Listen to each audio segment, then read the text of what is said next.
ഈശോ മിശിഹായ്ക്ക് സ്തുതിയായിരിക്കട്ടെ. Praise the Lord. Hallelujah.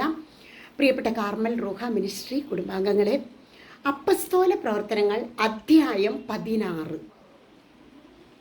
ഇതിന് പശ്ചാത്തലം നമ്മൾ തടവറയിലെ അത്ഭുതം. അതിനു മുൻപ് ദൈവവചനം പ്രഘോഷിക്കുകയും വചനം അടയാളങ്ങൾ കൊണ്ട് സ്ഥിരീകരിക്കുകയും ചെയ്തുകൊണ്ട് പൗലോസും സീലാസും ഗ്രാമങ്ങൾ തോറും ചുറ്റി സഞ്ചരിക്കുകയാണ്. ഈ ചുറ്റി സഞ്ചരിച്ചു കൊണ്ടിരുന്നപ്പോൾ അവരുടെ എതിരെ ശത്രുക്കൾ വന്ന് അവരെ പ്രഹരമേൽപ്പിക്കുകയും 40 അടി, ഒരു തവണ അടി എന്ന് പറയുമ്പോൾ 40 അടിയാണ്. അങ്ങനെ പലതവണ അടിയേറ്റ് പ്രഹരമേറ്റ് അവരെ ഒരുപാട് വിഷമിച്ച് ശാരീരികമായ അസ്വസ്ഥതയൊക്കെ ഉണ്ടെങ്കിലും അവരെ പിന്നീട് തടവറയിൽ അടയ്ക്കുകയാണ്. ഇത് കഴിഞ്ഞ് തടവറയിൽ അടയ്ക്കുകയാണ്. ഈ തടവറയിലെ അവരവരുടെ ദുഃഖങ്ങൾ ആലോചിച്ച് നിരാശപ്പെട്ടിരിക്കുകയല്ലായിരുന്നു.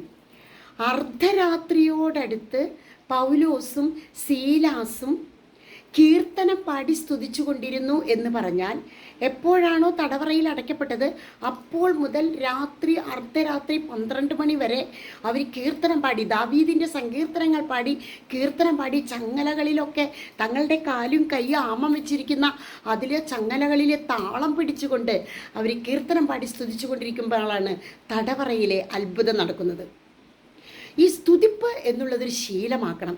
ഇന്ന് ദിവ്യകാരുണ്യം ആരാധനയിലെ അല്ലെങ്കിൽ ദേവാലയത്തിലിരുന്ന് പ്രാർത്ഥിച്ചു കൊണ്ടിരിക്കുമ്പോൾ ഈ സ്തുതിപ്പിൻ്റെ വരം അല്ലെങ്കിൽ അതൊരു ശീലമാക്കാത്തവർ, അതിനൊരു താല്പര്യം രസമില്ലാത്തവരെ, ഒരു ലഹരിയാവാത്തവരെ, എനിക്ക് തോന്നുക, ഞാനിങ്ങനെ ധ്യാനിക്കുകയായിരുന്നു, പൗലോസിൻ്റെയും സീലാസിൻ്റെയും മധ്യത്തിൽ നമ്മൾ ഇരിക്കുന്നതായിട്ട് ഭാവനയിൽ കണ്ട് കീർത്തനം പാടി സ്തുതിച്ച് അർദ്ധരാത്രി വരെ ഇരുന്ന, മടുപ്പ് കൂടാതെ ഇരുന്ന, ഇത്ര പ്രഹരമേറ്റിട്ടും മടുപ്പ് കൂടാതെ സ്തുതിച്ചു കൊണ്ടിരുന്ന പൗലോസിൻ്റെ സീലാസിൻ്റെ നടുക്കിലിരുന്ന് സ്തുതിക്കുന്ന ഒരു അനുഭവത്തിലേക്ക് ഇന്ന് സിസ്റ്റർ കടന്നു വന്നു.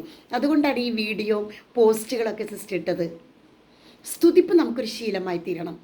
നമ്മുടെ ജീവിതത്തിലെ എല്ലാ വിഷയങ്ങൾ, ദുഃഖങ്ങൾ, നിരാശകൾ, പ്രശ്നങ്ങൾ, പ്രതിസന്ധികൾ, സങ്കടങ്ങൾ, പെട്ടെന്നുള്ള മരണങ്ങൾ, വേർപാടുകൾ, സാമ്പത്തിക ഞെരുക്കങ്ങൾ, എല്ലാം പ്രശ്നങ്ങൾ മല പോലെ വിഷയങ്ങളായിട്ട് മുന്നിൽ വന്ന് നിൽക്കുമ്പോഴും ഓരോന്നെടുത്ത് പറഞ്ഞ് സ്തുതിക്കാം.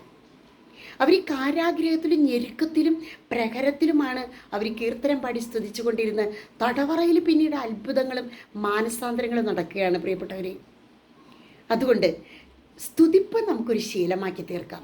നമ്മൾ എവിടെയായിരിക്കുന്നു അവിടെ ഒരു അരമണിക്കൂർ വിടാതെ സ്തുതിച്ചുകൊണ്ട് മലാഖമാരോടൊപ്പം സ്വർഗത്തിലെ പ്രാർത്ഥനയായ ഹല്ലേലൂയ സ്തുതിച്ചുകൊണ്ട് നമുക്കായിരിക്കാം. പിതാവിൻ്റെയും പുത്രൻ്റെയും പരിശുദ്ധാത്മാവിൻ്റെയും നാമത്തിൽ ആമേൻ.